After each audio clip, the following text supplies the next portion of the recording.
ሰላም ቤተሰቦቼ እንዴት ናችሁ? ዛሬ ወንዶች በጭራሽ መፍራት የሌለባቸውን 7 ነገሮች ነው የምናየው ማለት ነው።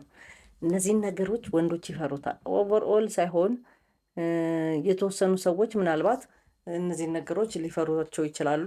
ግን መፍራቱ ሳይሆን በትክክል ተግባራዊ ማድረግ ነው የሚያስፈልገው ማለት ነው። ስለዚህ እንድትሰሙት ኮሜንትም እንድታደርጉት ጋብዛችኋለሁ። አላቅም ማለት እንግዲህ ብዙ ጊዜ ወንዶች አላቅም አይሉም። ሁሉም ወንድ ስለሆነ ብቻ የሚያውቅ አድርጎ ነው ራሱን የሚገምተው። ሌላም ሴቱም እንደዚሁ ስለሚገምቱ ነው ወንዶችን ላለመውረድ ከግምቷ ላለመውረድ ሲል ሁሉንም እንደሚያውቅ ያወራል ማለት ነው።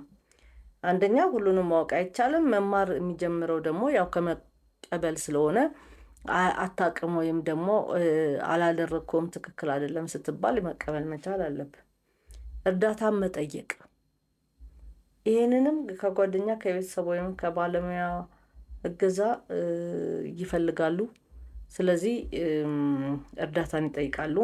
ወይም ደግሞ እርዳታ ስትፈልጉ ጠይቁ ነው እንትኑ ማለት ነው።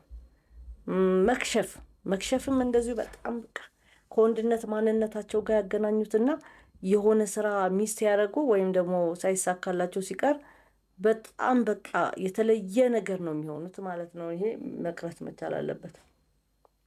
አክብሮትን ማሳየትም መቻል አለበት። ለሴቶች፣ ለህፃናት ወይም ለሌሎች ሰዎች ፊታቸውን ቡር እያለ ሄዶ ነገ ሚስት አያገኝም፣ ጓደኛ አያገኝም፣ ሌላም ነገር። ከወንድ ልጅ ጋር ደግሞ ወንድ ልጅ ብቻውን ሊኖር አይገባም ማለት ነው።